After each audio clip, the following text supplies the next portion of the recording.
dans certains endroits. Je donne un exemple.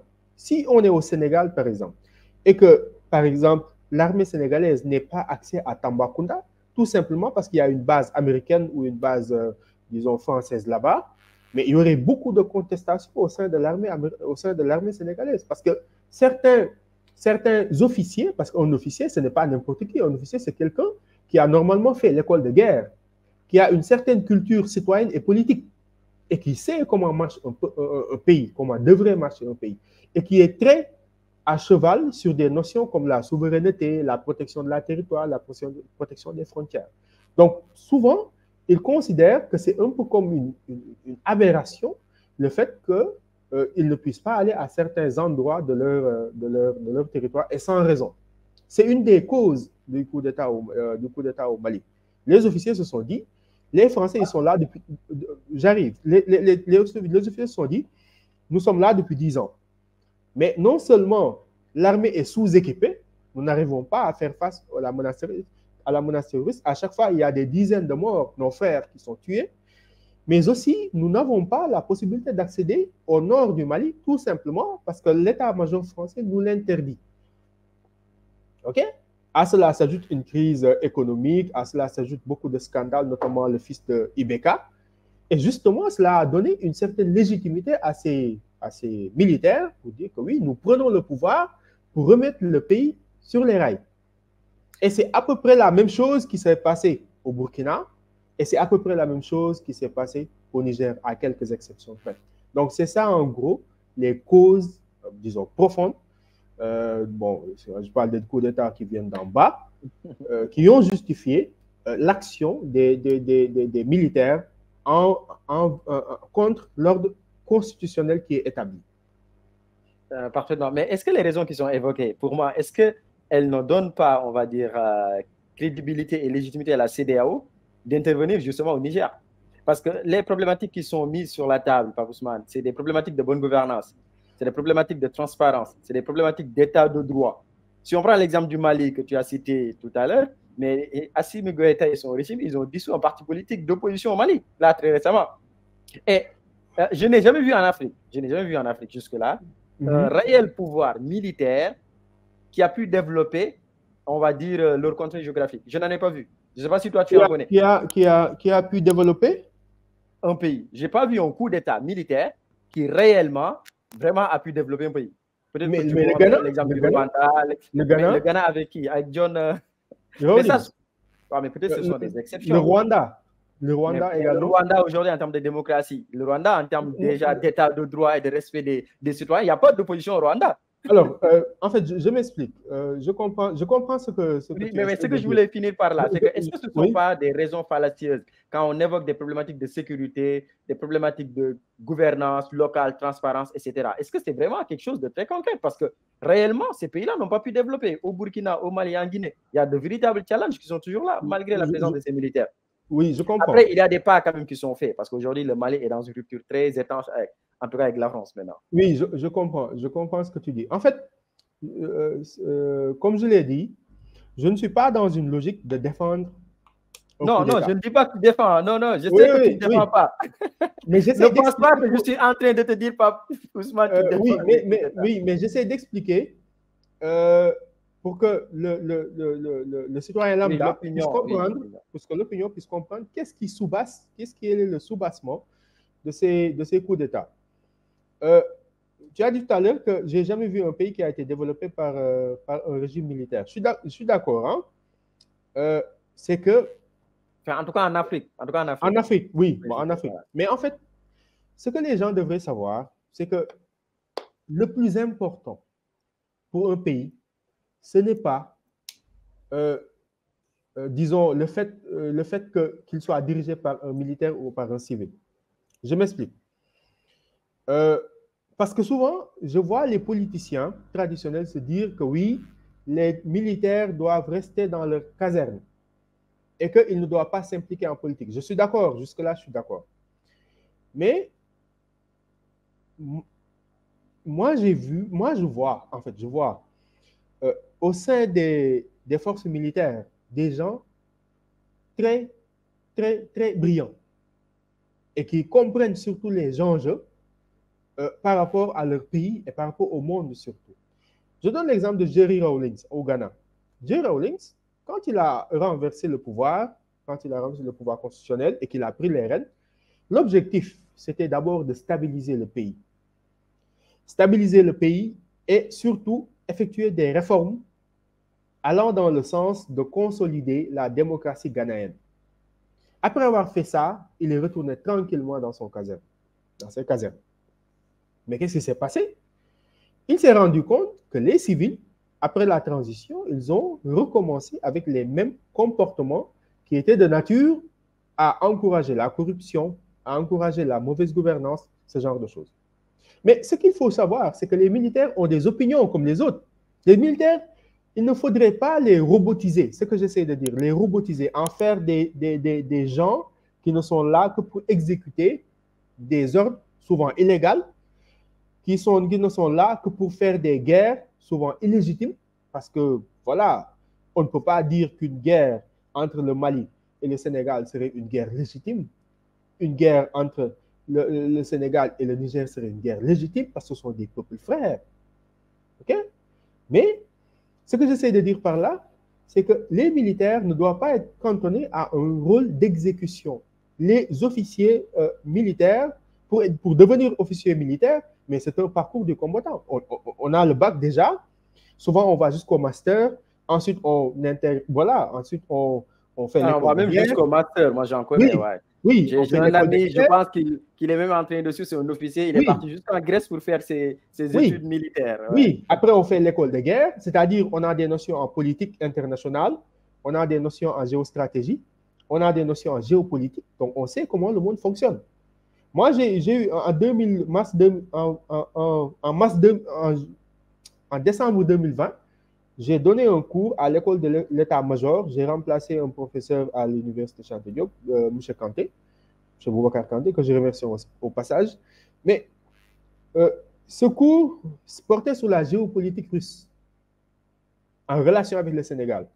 Mais ce cours, je l'ai fait. Il y avait que des officiers, hein, des officiers de l'armée de l'air, des officiers de la gendarmerie, des officiers de l'armée de terre. C'était un cours où, bon, j'étais le plus jeune, tu vois, tu étais en face à des grands frères. Mais tout ce que j'essayais de leur expliquer en gros, c'est que vous êtes des officiers. Vous êtes appelés à réfléchir par rapport au devenir sécuritaire de votre pays.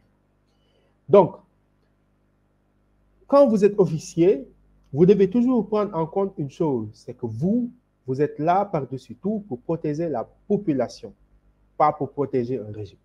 Je leur ai clairement dit ça. Oui. Donc, ce que j'essaie de dire, c'est que le militaire ne devrait pas être cantonné à un rôle d'exécutant, de robot qui ne fait qu'exécuter les ordres et s'en limiter là. Après tout, ce sont des humains. D'ailleurs, au Sénégal, les militaires mais pas pour toi, attention. Mais attention. Oui, mais attention aussi, c'est que ce ne sont pas des civils aussi, hein. Ce ne sont pas des civils. C'est que leur opinion ne peut pas être aussi développée. Sinon, ils deviennent des civils. Je comprends ce que tu veux dire. Mais au Sénégal, regarde, au Sénégal, les militaires ont le droit de vote. Mais le vote, il n'y a pas meilleure expression de l'opinion. Quand on vote, c'est qu'on exprime son opinion.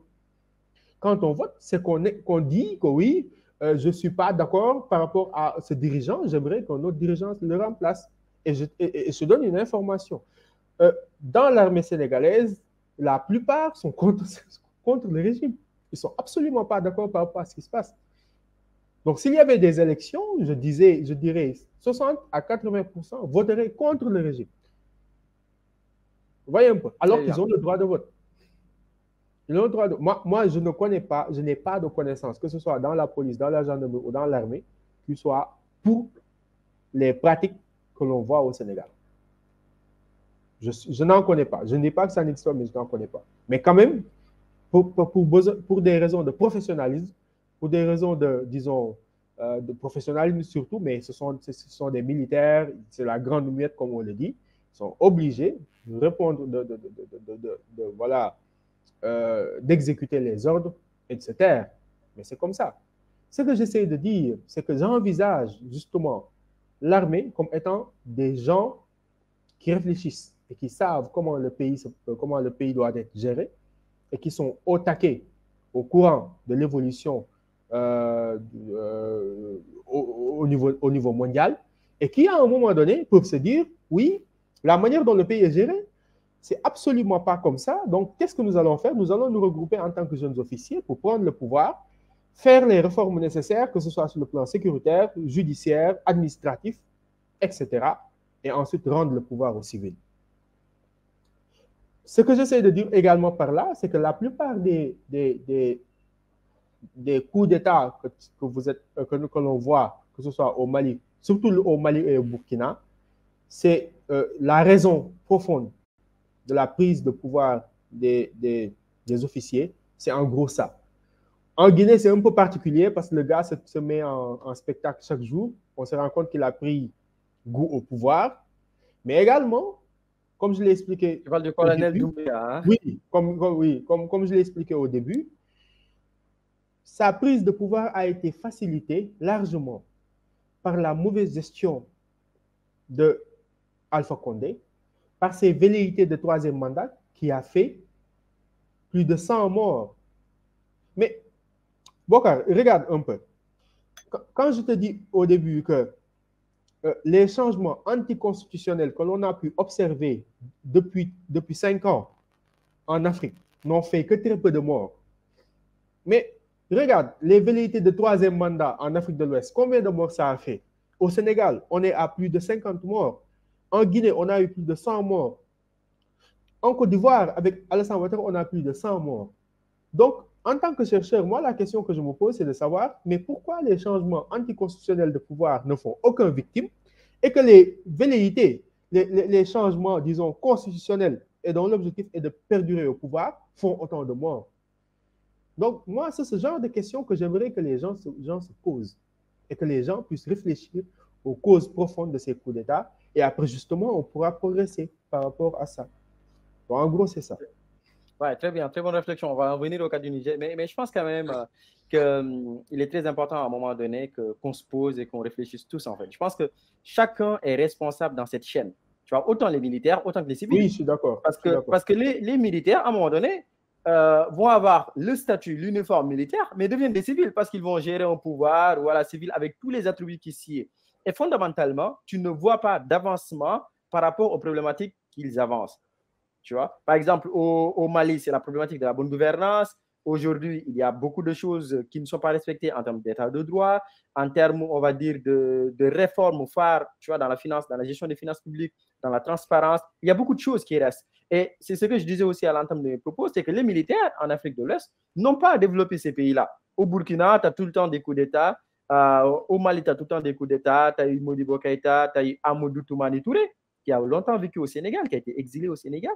Mais, tu vois, on a toujours ces problématiques-là. Donc, je pense que il faut vraiment beaucoup de réflexion, il faut vraiment beaucoup de recul. Et je pense que c'est là où la population aussi doit avoir de la maturité, pas besoin. C'est pour cela que j'ai aussi, la population ne peut pas continuer à acclamer des militaires qui, au fond, ne font pas avancer les choses. Ça veut dire que soit on élit les mauvais dirigeants, tu vois, on élit les mauvais dirigeants, ou soit on ne comprend pas trop les enjeux en élisant des personnes. C'est pour cela que j'ai tenu à faire la distinction entre ce qui différenciait les coups d'État que l'on a pu connaître jusque dans les débuts des années 2000 et 2010 et les coups d'État qu'on connaît maintenant. Je vais dire une chose. Une réforme, ça ne se sent pas du jour au lendemain. Par exemple, je donne un exemple. Malgré tout ce qu'on peut dire par rapport au président actuel du Sénégal, qu'il soit critiqué sur le plan économique et tout, mais les bonnes choses qu'il a eu à faire, moi je ne peux pas en énumérer, mais les bonnes choses qu'il a eu à faire, les bonnes réformes qu'il a pu faire, leurs impacts véritables, on les saura d'ici 10 ans. Vous voyez, parce qu'une réforme, surtout économique, n'a d'impact, ou disons, son impact ne peut se sentir clairement que 10 ans plus tard. C'est comme ça. C'est comme ça. Par contre, il y a des réformes qui se sentent dans l'immédiat. Si on regarde pour le Mali, par exemple, il y a l'objectif d'abord, c'était pour la junte au pouvoir, c'est de se soustraire de l'influence française. Est-ce qu'ils y arrivent ou pas? Actuellement, ils sont sur la bonne voie. Parce que Qu'est-ce qui te exactement fait dire ça? Qu'est-ce qui te fait dire qu'ils sont sur la bonne voie? non, mais ils ont pris des mesures, disons, fortes, très fortes même, parfois même certains. Ce que font les dirigeants maliens actuellement, il y a 20 ans, c'était impensable. Le président qui le faisait, il était, voilà, rapidement, disons, écarté. Déboulonné par un coup d'État? Oui, non, pas des coups d'État, peut-être même par des élections. Hein. Peut-être même pas des élections, parce que les coups d'État, ce n'est pas seulement le meilleur moyen de déboulonner un président.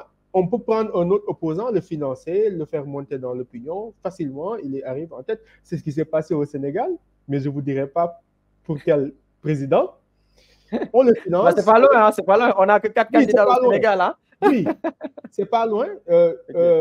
On le finance, on le fait monter dans l'opinion. On a les médias on le présente comme étant quelqu'un de républicain, de démocrate, de sage, de travailleur, de respectueux, ce genre de choses. Et facilement, il a un boulevard pour être président. Ça, ce sont des pratiques. Parce qu'en fait, moi, j'ai une petite formation en renseignement et je peux te dire clairement comment les choses se passent, en fait. C'est juste qu'on est en public. Il y a certaines choses que je ne peux pas dire. Okay, donc, entre parenthèses, il y a un président sénégalais qui a été financé par les Occidentaux, qui lui ont créé un boulevard. Presque tous, hein? Presque tous jusqu'en 2012.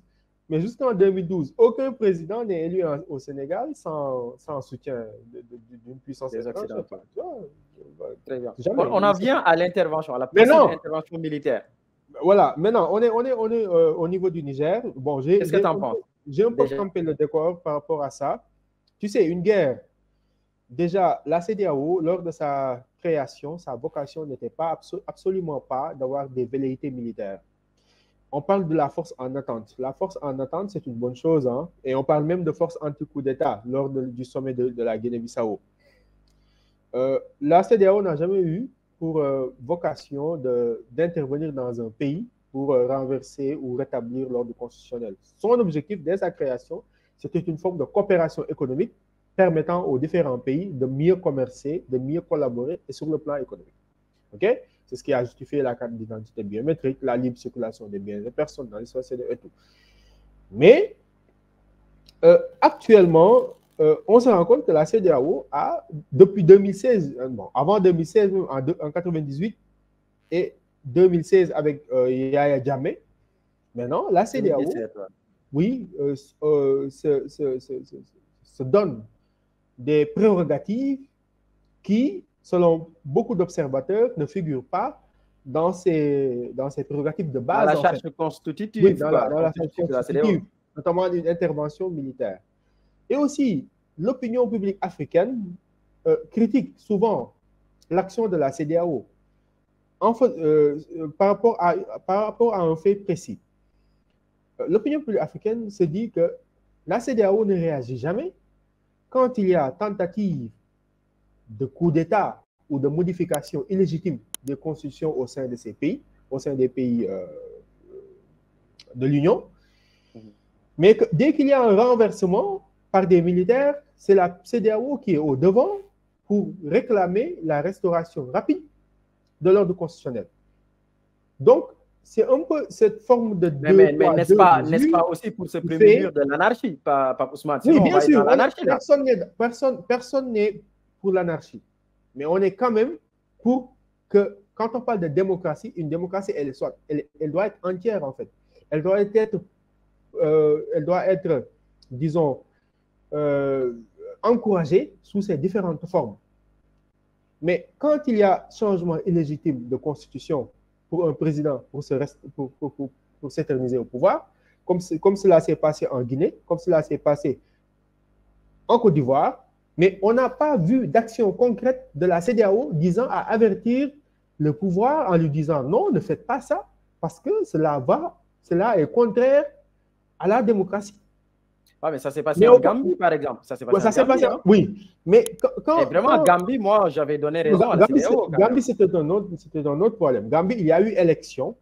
Le président a été battu par les urnes et le président, Yaya Jammeh, a dit que non, il conteste les résultats. C'est ça.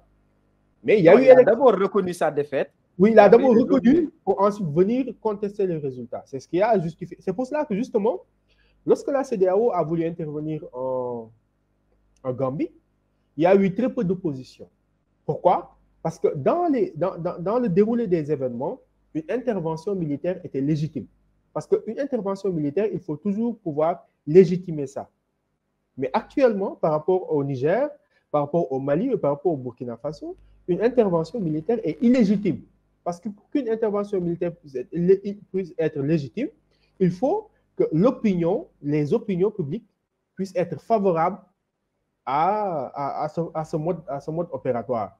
Mais on se rend compte que même au niveau des dirigeants, même au niveau de la CEDEAO en tant que telle, ils ne sont pas tous d'accord pour une intervention militaire au Niger. Tout simplement parce que,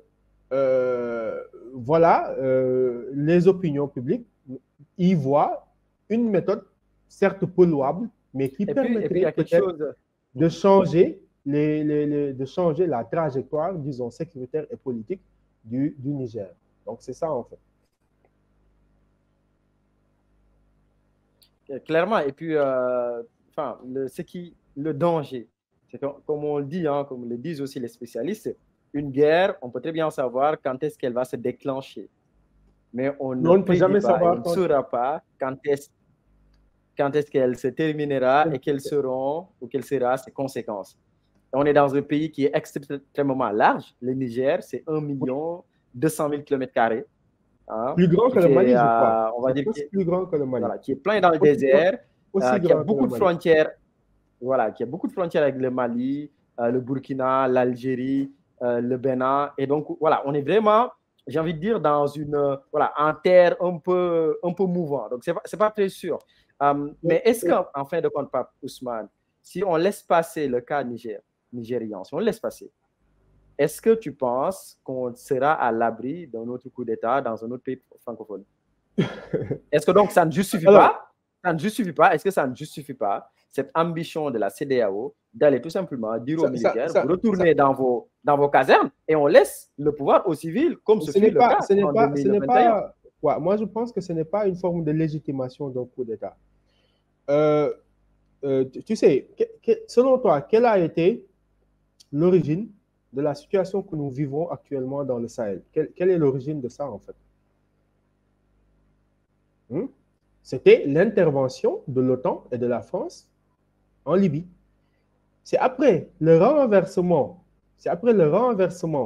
de Kadhafi que les groupes rebelles qui se situaient au sud de la Libye et au sud de l'Algérie se sont déplacés pour venir au niveau du nord du Mali et au niveau du Niger. Donc, à travers une intervention, ce que redoutent la plupart des observateurs et l'opinion publique africaine, c'est qu'il y ait un enlisement de la situation sécuritaire au Sahel. Parce que déjà, la première intervention en 2011 en Libye a causé ce problème sécuritaire que l'on est en train de vivre jusque-là. Donc, une intervention de l'OTAN ou de la CEDEAO pourrait aggraver les choses. Et actuellement, nous n'avons absolument pas besoin que les choses s'aggravent.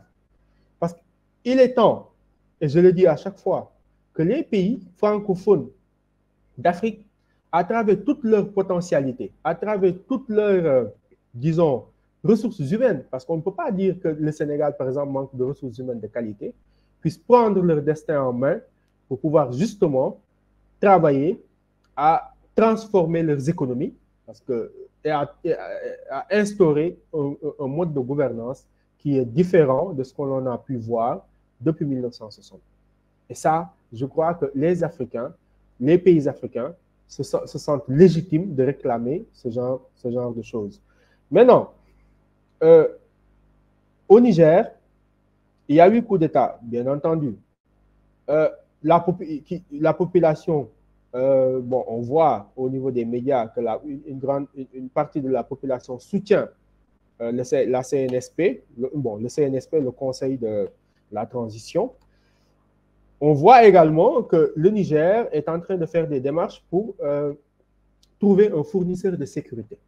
Qu'est-ce qu'un fournisseur de sécurité? C'est l'intervention d'une autre, disons, d'un autre opérateur, dont l'objectif est de les aider à lutter contre les groupes terroristes qui pullulent un peu partout, notamment au niveau de la zone des 3 frontières. C'est pour cela... Des prestataires militaires, quoi. Oui, c'est pour cela, oui, considérés comme des mercenaires. Comme des mercenaires par le narratif occidental. Bien entendu, tu sais, tout est question de là où on se situe et tout est question de narratif. Certains les considèrent comme des mercenaires, même moi je les considère comme des mercenaires, hein, parce que c'est la vérité. Mais qu'est-ce qu'un mercenaire? Un mercenaire, c'est quelqu'un qui vend un service de sécurité. C'est-à-dire, je t'engage, tu es mon mercenaire, je te paye pour que tu fasses la guerre à ma place. C'est ça. Mais on parle de Wagner, on parle de Wagner en Afrique. Mais des mercenaires américains sont en Afrique. BlackRock, Halliburton, ils sont là au Sénégal. Ils sont là au Sénégal. C'est-à-dire, le souci, c'est qu'il faut peut-être se situer du bon ou du mauvais côté. Mais ce n'est pas une question d'opportunité ou de... Oui, mais ce n'est pas la même chose parce qu'on n'a pas des mercenaires américains qui, pour moi, garantissent une sécurité. Ils ont des bases au Sénégal. Comme les Français ont des bases. Non, mais il y a une base militaire américaine ici au Sénégal. Oui, mais ce n'est pas considéré comme des mercenaires. Non, je ne parle pas de l'armée régulière. Je parle pas de l'armée régulière. Mais quand tu dis qu'il y a des mercenaires au Sénégal, enfin, ils sont au Sénégal comment? Dans le cadre des projets, disons, pétroliers qui sont en cours. Parce que Halliburton, ils sont spécialisés dans la protection de plateformes pétrolières, ce genre de choses, en fait. Donc, oui, mais là, en l'état, on peut les considérer comme des mercenaires. Non, pas des mercenaires qui font, comme vous le voyez dans le Sahel, mais qui sont là pour... En fait, ce que j'essaie de dire, c'est qu'un mercenaire, par rapport à la définition que l'on connaît, c'est quelqu'un qui vend un service de sécurité. C'est-à-dire, je te paye pour que tu me protèges. C'est pas, voilà, pas forcément péjoratif, quoi. Oui, c'est considéré sur le plan international souvent comme péjoratif. Mais une entreprise qui fournit des services de mercenariat, il y en a plusieurs dans le monde. Il y en a absolument, il y en a plusieurs dans le monde. Mais pas Ousmane. Et la place du Sénégal dans cette possible guerre? Bon, justement, donc on en est là. Est-ce que je peux te laisser écouter la ministre des Affaires étrangères sénégalaise? Et comme ça, tu me fais ton commentaire. Oser, oui. On y va? Qu'est-ce qu'elle va oser dire? Si la CEDEAO décide d'intervenir militairement au Niger, elle peut compter sur l'appui des soldats sénégalais. C'est ce qu'a déclaré lors d'une conférence de presse à Dakar la ministre sénégalaise des Affaires étrangères Aïssa Tall Sall. La CEDEAO a donné aux autorités à Niamey un ultimatum jusqu'à dimanche pour établir le président renversé Mohamed Bazoum dans ses fonctions. Pourquoi nos soldats doivent y aller? Ils doivent y aller pour 2 raisons. La première, c'est que nous sommes dans une organisation communautaire qui en a décidé ainsi et qui s'appelle la CEDEAO. Et le Sénégal a une signature internationale. Il ne peut pas être membre de la CEDEAO et se soustraire aux décisions que la CEDEAO, au sommet des chefs d'État, prend. Et le Sénégal est un membre éminent de cette organisation communautaire. La deuxième, c'est que la conviction du Sénégal, c'est qu'il faut arrêter ces coups d'État. Voilà pourquoi on y va. Sur les 15 pays que compte la CEDEAO, le Niger... Ousmane. Oui. Tu l'as entendu sur les 2 raisons principales qui font que le Sénégal doit aller en guerre déboulonner les putschistes nigérians. Qu'est-ce que tu en penses? Et après, on finit par l'influence sur ces 2 cas. Mais d'abord, sur l'intervention possible du Sénégal, de l'armée sénégalaise au Niger. Qu'est-ce que tu en penses? Alors, l'intervention possible du Sénégal par rapport à la situation au Niger, bon, beaucoup d'observateurs et beaucoup de disons, d'officiels sénégalais ne sont pas forcément d'accord par rapport à ça. Et surtout, comme je l'ai dit tout à l'heure, une possible intervention de la CEDEAO au Niger ne fait pas l'unanimité. Actuellement, il n'y a que le Sénégal, le Nigeria, la Côte d'Ivoire et le Bénin qui sont pour une intervention. Mais tous les autres pays redoutent un enlisement non seulement du conflit, mais une dégradation de la situation sécuritaire au Sahel. OK? C'est le cas de la Guinée, le Mali et le Burkina, le Sierra Leone, le Libéria. Le président libérien a clairement dit que non, une intervention militaire aller rendre encore plus compliquée la situation au Sahel. Maintenant, je l'ai dit dans un post Facebook que la CEDEAO ne devrait absolument pas accepter de monnaie.